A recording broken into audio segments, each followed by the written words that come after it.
कभी ऐसा हुआ है कि महंगे महंगे शैम्पूज और क्रीम्स पर ढेर सारे पैसे खर्च किए, जो बड़े बड़े वादे तो करते हैं, लेकिन कुछ हफ्तों बाद नतीजा वही ढाक के तीन पात।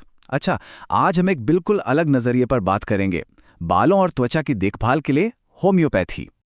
बहुत फ्रस्ट्रेटिंग हो सकता है ना, जब हर तरह की कोशिश के बाद भी बाल और त्वचा वैसे के वैसे ही रहते हैं। अगर ये कहानी जानी पहचानी लग रही है, तो शायद इसकी वजह ये है कि इलाज सिर्फ सतह पर हो रहा है, जड़ पर नहीं। देखिए, इसे एक पौधे की तरह सोच कर देखिए। आप सूखी पत्तियों पर पानी छिड़क सकते हैं, जिससे वो कुछ देर के लिए ताज़ा दिखें, या फिर आप सीधे जड़ों को पानी दे सकते हैं ताकि पूरा का पूरा पौधा अंदर से सेहतमंद हो जाए। आज हम इन्हीं जड़ों पर ध्यान देने वाले हैं। तो जब बाल झड़ते हैं या स्किन बेजान दिखती है, तो असल में पर्दे के पीछे चल क्या रहा होता है? चलिए सतह से थोड़ा और गहरा चलकर देखते हैं। अक्सर असली वजहें वो होती हैं जिन्हें हम रोजमर्रा की जिंदगी में नजरअंदाज कर देते हैं, जैसे लगातार बना रहने वाला स्ट्रेस, पूरी नींद ना लेना, या फिर पीसीओडी और थायराइड जैसे हार्मोनल बदलाव जो शरीर के पूरे सिस्टम को गड़बड़ा देते हैं। और हाँ, खराब खानपान और केमिकल वाले प्रोडक्ट्स का बहुत ज़्यादा इस्तेमाल, वो भी इसी लिस्ट में शामिल है। यहीं पर इलाज के दो अलग अलग फलसफे सामने आते हैं। एक तरफ हैं बाहरी लक्षणों के लिए फौरी तौर पर काम करने वाले उपाय, जैसे कोई शैम्पू या क्रीम, और दूसरी तरफ एक ऐसा नज़रिया है जो शरीर को एक पूरे सिस्टम की तरह देखता है और जिसका लक्ष्य एक टिकाऊ, एक लॉन्ग टर्म बैलेंस बनाना है। तो ये जड़ से इलाज वाला नज़रिया असल में काम कैसे करता है? आइए होम्योपैथी के उस मूल सिद्धांत को समझते हैं जो इसकी बुनियाद है। होम्योपैथी का पूरा सिद्धांत बस इसी एक लाइन पर आधारित है, समः समम शमयति, यानी लाइक क्योर्स लाइक। इसका मतलब यह है कि जो चीज किसी स्वस्थ व्यक्ति में कोई लक्षण पैदा कर सकती है, वही चीज बहुत छोटी सी मात्रा में उन्हीं लक्षणों का इलाज भी कर सकती है। होम्योपैथी में यह माना जाता है कि दवाइयां शरीर की अपनी जो अंदरूनी हीलिंग पावर है, उसे जगाने का काम करती हैं। सोच ये है कि किसी पदार्थ की एक सूक्ष्म खुराक, मतलब एक माइक्रोडोज, शरीर के सिस्टम को एक सिग्नल देती है कि वो खुद को ठीक करे और वापस बैलेंस में आए। चलिए अब कुछ खास दवाइयों पर नजर डालते हैं जिन्हें होम्योपैथी में बालों से जुड़ी आम समस्याओं के लिए इस्तेमाल किया जाता है।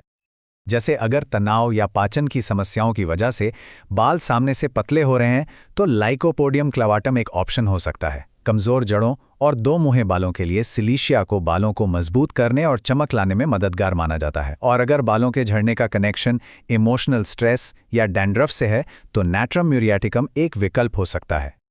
और यहाँ एक बहुत ज़रूरी बात, कोई भी दवा लेने से पहले हमेशा किसी क्वालिफाइड डॉक्टर से सलाह ज़रूर लें।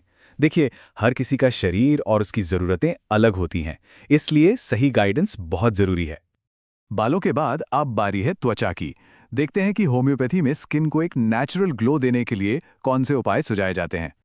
जैसे मुहासों, बेजान त्वचा या खुले पोर्स के लिए सल्फर एक आम सलाह है, जिसे त्वचा को डिटॉक्स करने में सहायक माना जाता है। त्वचा में कसाव लाने और झुर्रियों को कम करने के लिए कैल्केरिया फ्लोरिका का सुझाव दिया जाता है। और खास तौर पर महिलाओं में हार्मोनल एक्ने और ऑयली स्किन के लिए पल्सेटिला को असरदार माना गया है।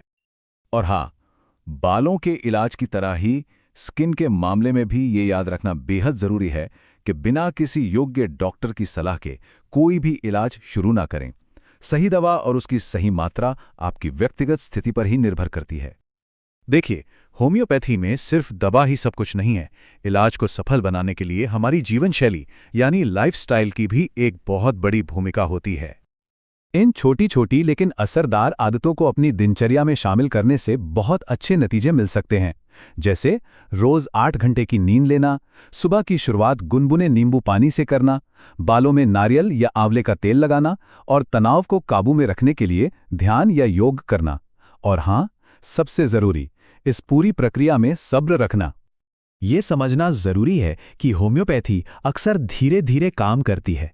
याद है, हम पत्तियों पर पानी नहीं छिड़क रहे हैं, हम जड़ों को सींच रहे हैं, और इसमें थोड़ा समय लगता है, लेकिन जो असर होता है वो गहरा और टिकाऊ माना जाता है।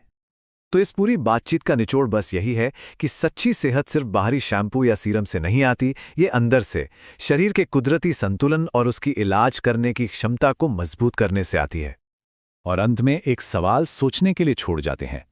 गहरे और लंबे समय तक चलने वाले स्वास्थ्य के लिए क्या हम सब्र रखने और जड़ से काम करने वाली इस प्रक्रिया को अपनाने के लिए तैयार हैं?